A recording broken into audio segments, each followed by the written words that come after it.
So let me ask you this. Let's say that you are an AE right now, Mark Hunter, and you had to prospect. How would you go about doing that cold connect? And second, when was the last time you were impressed and you actually took a meeting? Well, hey, yeah, I've taken meetings, not very often because I admit I don't really pay too much attention to the phone. It goes to voicemail, which brings up another issue. But hey, if we get time, we'll dig into that one. Here's the thing. I want you to engage me in a question that's relevant to me. I want you to don't sit there and say, "Hi, Mark. Well, we've just won 6 awards and we've come out with this." I don't care. Don't put that in an email.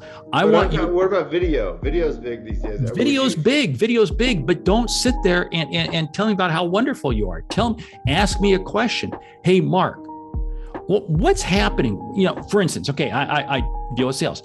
The question that's going to stop me right now is, hey, Mark, what are you seeing right now in this Delta, charged COVID world is changing with regards to sales? That's a question that somebody asked me that I'm going to have an opinion, because that's what people want to share their opinion. You want to ask a question that gets people sharing their opinion. That's how you engage them. And then you get the conversation going.